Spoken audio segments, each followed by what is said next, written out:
Tony. He's Mike, and today we are doing 1985's John Cusack introduction, correct? This is his... Oh, no, he was in other movies before this. Although this is probably maybe his first leading, something like that. It doesn't matter. Dead. It's better off dead. Does it ever feel like everyone's got more going than you do? Oops. So you're Al Myers' kid? Yes, I am. You look pretty stupid to me. Thank you. You say the best skier in town just ran off with your girlfriend? Beth broke up with me. Oh, that's nice. The truth is, I could outski you any day of the week. Oh, really? Yeah, you want to race? I'll take you on any day, sucker. I'm gonna race, I'm gonna lose, and I'm gonna die, in that order. Go that way, really fast. If something gets in your way, turn. All you need is guts. All right! Now turn!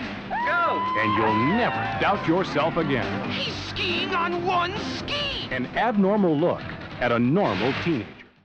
John Cusack plays Lane Meyer, who gets dumped by his girlfriend of 6 months, the love of his life. Who he lost his virginity to. Yes, he lost his virginity to Beth. All because this douchebag Stalin beats him in skiing. He doesn't make the team. He's the captain of the ski team, and John Cusack tries out for the ski team, but he showed interest in Beth. Who'd like to hold my clipboard? You'll make a fine little helper. What's your name? Charles DeMar. Shut up, geek. And she's already chasing out the photos before they actually go for this the is big true. thing. It was inevitable. Yeah. It was going to happen one way or the other. Yeah. But to rub salt in the wounds, Roy did not click that thing until about a good second or two after Lane crossed the finish line.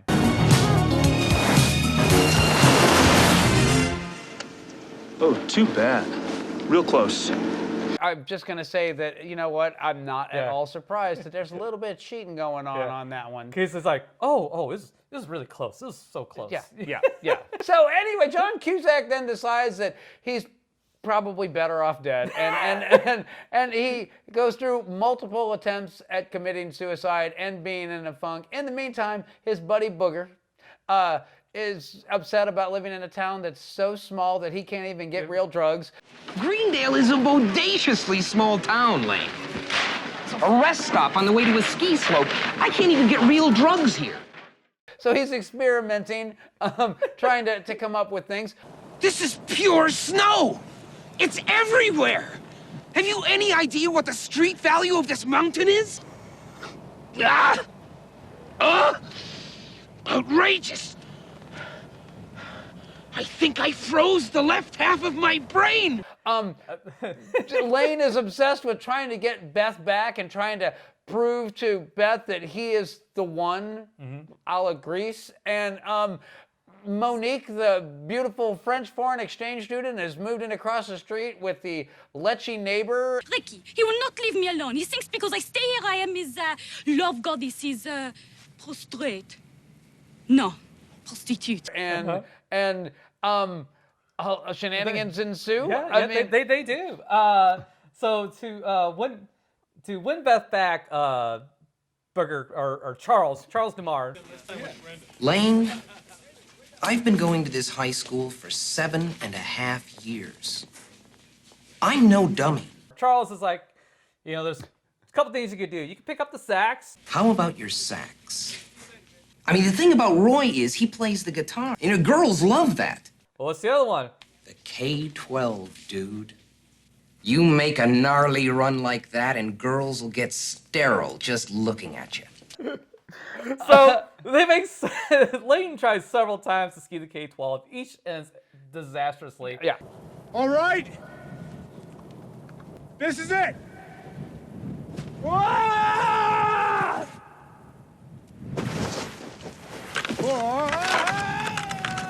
Every time he tries to do a half-hearted attempt to commit suicide, ends disastrously. There's a time where he's like got the chain around his neck. Tries to hang himself, yeah. And then the mom opens up the door and he falls off the steps. Wait a minute here. Wait, this is death here. I haven't even been to New York City.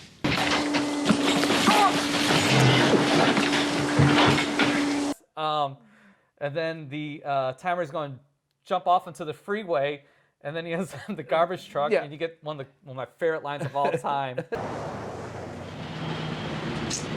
Man, now that's a real shame when folks be throwing away a perfectly good white boy like that. There's that one. There's he's going to. He reads about somebody self-immolating, so he decides he's going to wrap himself in a bed sheet and a necktie, and then douse himself in paint thinner. The neighbors are over for dinner to introduce the French student, and so Lane comes out with the bottle of paint thinner, and then Mrs. Smith sips it and is like, reminds me of the moonshine Ricky's dead pappy used to make. God bless him. Mrs. Smith, no, wait! Gee, I'm real sorry your mom blew up, Ricky. immediately after Lane gets stumped, all of a sudden, like, Beth becomes like the center of the universe. Yes, exactly. Like everyone wants to date Beth. Yes. The mailman comes up, knocks on the door. I mean, I know that we don't even know each other, but I know that you were going out with that girl, Beth, and I can see that you're not going out with her anymore, and I was wondering if... The math teacher comes up. You know, I noticed you're not dating Beth anymore. I've heard a few things, and, well, I was wondering if you would mind if I took out Beth? Barney Rubble pops up. Hey there, Elaine. I know this is a little awkward, me being a cartoon and all. I was just wondering how you'd feel if I took out Beth. Yeah, it's so you know, I know you picked this film because I hate John Hughes films. This is not John Hughes, by the way. No, it is not. It's Savage Steve Holland. Steve Holland. And I'm going to tell you this. This is the kind of teen comedy that it's actually funny. Oh my dear Lord, you actually enjoyed this? It's actually funny. It's actually relatable. It's actually like no bullshit to the high school experience. Like they're the first ones that just basically pop up that, you know what, when you're not the rich kid and you don't have a cool car, you're driving a big brown bomber station wagon piece of shit, and you have assholes that pull up next to you and they want to race and they're trying to show how inept you are by revving their Dodge Dart, I guess it was, the orange Dodge Dart. It's an awesome spectacle. The crowds swell with anticipation as the lights turn green.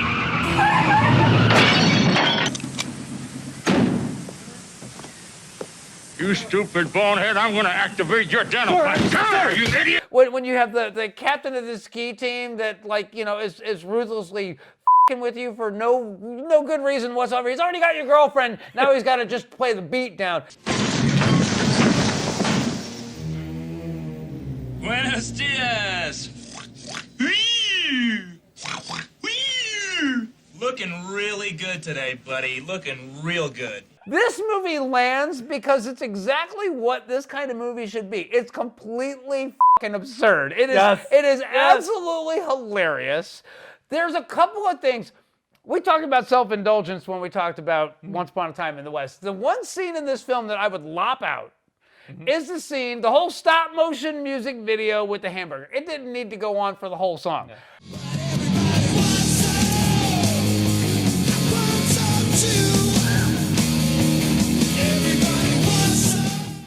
Half the song would have done just fine. Did I appreciate it? Yeah, but it just was like, all right, joke's over, son. Let's move it along. It wasn't the whole song, but it was half the song. Yeah, and I agree with you. It did stretch on quite a bit. But the bit with the basketball team and the roller skates, I laughed my ass off.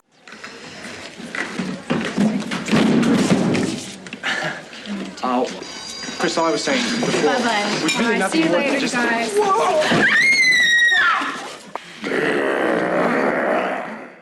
His younger brother is the star of this movie because he cuts all of the order forms off of the cereal boxes to order all the stuff at the very beginning. You have no idea where they're going with this. What in the name of all that's holy? Badger like surprises you can get from cutting the coupons from the boxes. And he gets a ray gun that's actually a real working ray gun. I can't figure it out, Badger. I mean, you seem like a smart kid. Why do you waste your time with all this kid stuff garbage? And you're almost 8.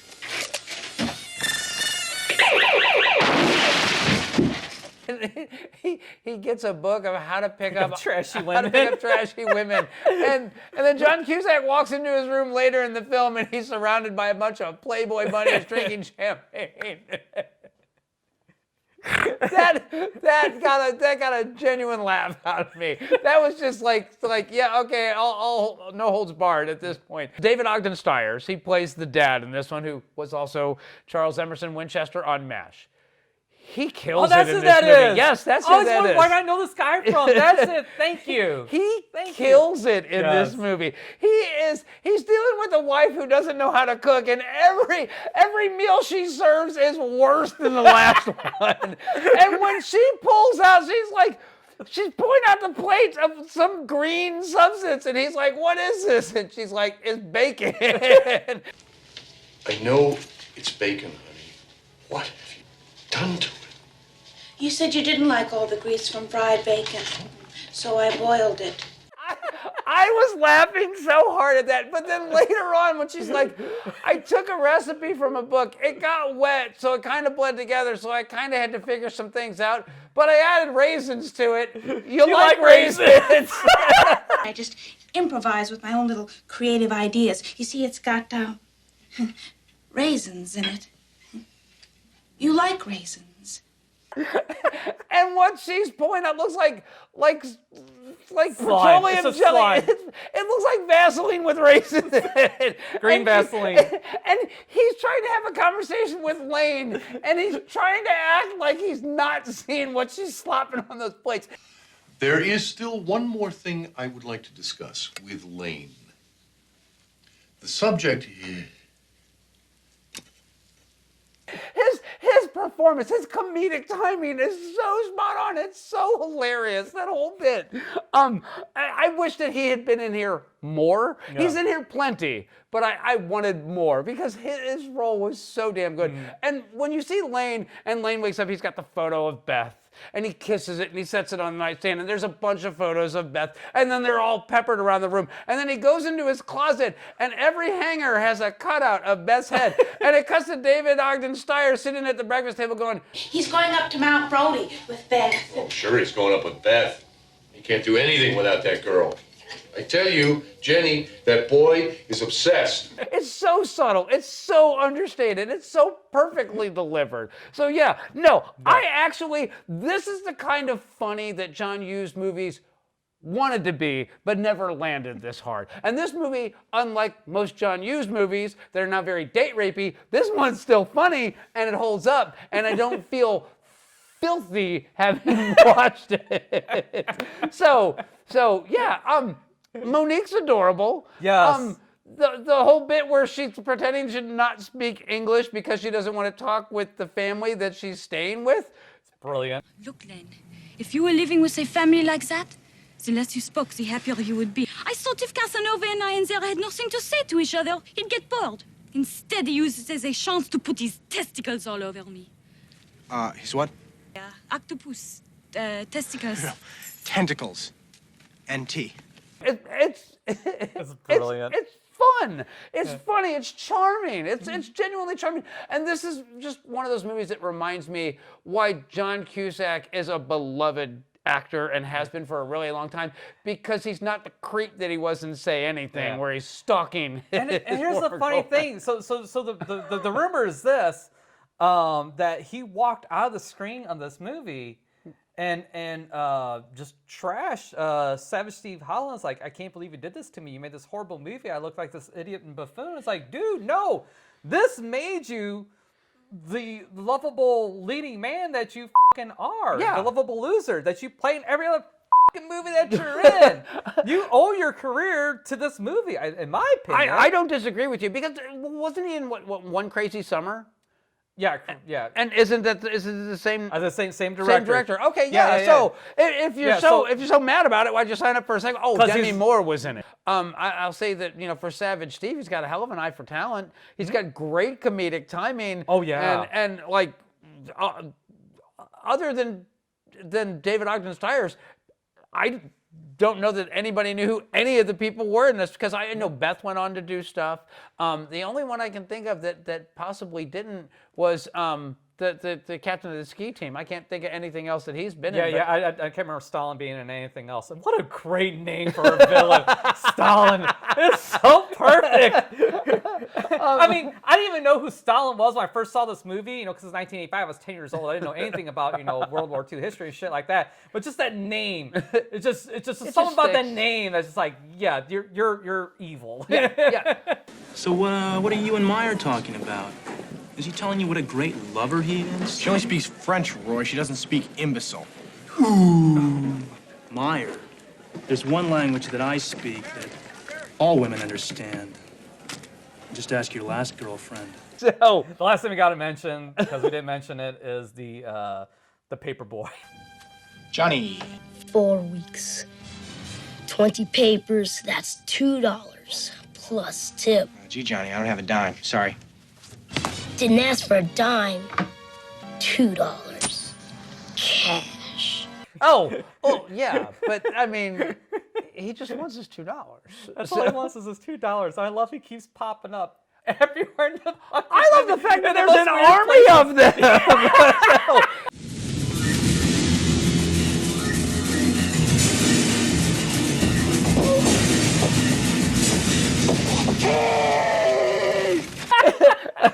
It wasn't just one. So, I love the fact that they had the back and forth with the paper boy and the garage door windows. I love that that's a whole thing. There's a subplot that follows the whole thing. That David Ogden Stiers is trying to protect that one damn window, and then it finally gets broken. Then as a Christmas present, he's replaced all the windows, and that's when Lane tries to kill himself in the car, and he's passes out from the fumes of carbon monoxide fumes and backs out and destroys the car. Everything in this movie, plotting-wise, lands. Joke-wise, lands. When they're at the dance, and he comes up to Lane and Booger. And I know that's not his name in this movie, but it's Booger. Charles. So he walks up, and he's all like, Well, you sure got my vote for cutest couple. Better shave her a little closer before you kiss her goodnight. Booger starts laughing uncontrollably. So much so that Lane, or Stalin is just like, okay, I'm insulting you. You're not taking it as an insult. And he gets frustrated and walks up. And then later on at the dance, he walks up and he's still laughing about He interrupts Beth and Stalin slow dancing. Beth taps Stalin's shoulder. They separate. And you see Booger standing there laughing like, you shave her clothes. Yes, they know how to stretch a joke. Yes. Yeah, and callbacks over and over repeatedly. And the callbacks don't get old. No. They don't fall flat. No. They work perfectly. It's perfectly hit. This is a comedy that's actually funny. That's a rarity. So instead of 16 Candles, watch this. Instead of Pretty in Pink, watch this again. Yeah. Do we want to spoil the end? The end? Lane wins. There you go. My work here is done. You loved it? I would definitely watch it. I don't know that I would buy this one. I don't buy a lot of comedies. Yeah. But I did enjoy the hell out of watching this one. This is such a refreshing breather from most of the coming of age teen films that we've watched. So yeah, this is an absolute recommend for me. Yeah. I love it. I own it. I have the shirt. So yes, it's absolutely recommend for me. Check it out. That's it. That's all I got. I'm good. All right, cool. See you guys next time.